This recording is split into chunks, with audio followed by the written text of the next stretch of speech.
നമസ്കാരം.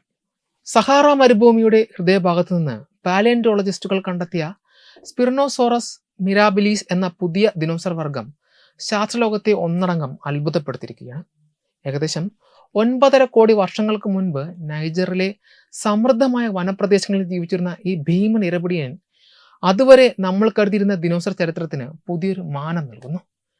ഷിക്കാഗോ സർവകലാശാലയിലെ professor Paul സെറാനോയുടെ നേതൃത്വത്തിൽ നടന്ന ഈ ഗവേഷണം വെറുമൊരു അസ്ഥികൂടത്തിന്റെ കണ്ടെത്തൽ എന്നതിലുപരി ഭൂമിയുടെ പുരാതന ചരിത്രത്തെക്കുറിച്ചുള്ള വൈകാരികവും വിജ്ഞാനപ്രദവുമായ ഒരു യാത്ര കൂടിയാണ്.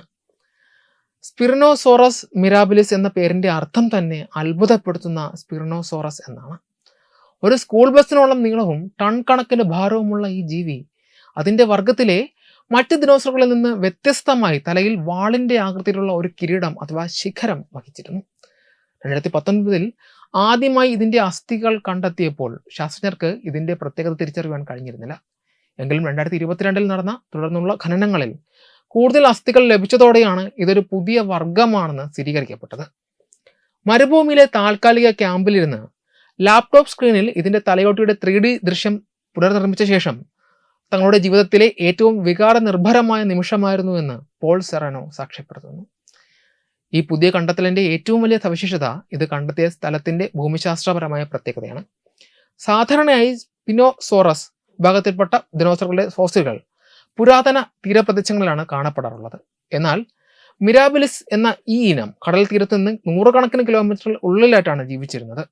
ഇതിൽ നിന്നും കോടിക്കണക്കിന് വർഷങ്ങൾക്ക് മുൻപ് ഇന്നത്തെ സഹാറ മരുഭൂമി മണലാരണ്യമല്ലായിരുന്നു എന്നും മറിച്ച് നദികളാൽ ചുറ്റപ്പെട്ട ഹരിതാപമായ വനപ്രദേശമായിരുന്നുവെന്നും മനസ്സിലാക്കാം. കടൽ തീരങ്ങളിൽ ഇര തേടുന്നതിന് പകരം ശുദ്ധജല നദികളിലെ മീനുകളെയാണ് ഇവ ആഹാരമാക്കിയിരുന്നത്. മത്സ്യങ്ങളെ വേട്ടയാടുന്നതിന് അനുയോജ്യമായ രീതിയിലുള്ള നീളമേറിയ മൂക്കും കൂർത്ത പല്ലുകളുമാണ് ഇവയുടെ പ്രധാന സവിശേഷത. ഇന്നത്തെ മുതലകളെപ്പോലെയോ അല്ലെങ്കിൽ നീളമേറിയ കൊക്കുള്ള പക്ഷികളെപ്പോലെയോ വെള്ളത്തിൽ പതുങ്ങിയിരുന്ന് മീനുകളെ പിടിക്കുവാൻ ഇവയ്ക്ക് സാധിച്ചിരുന്നു.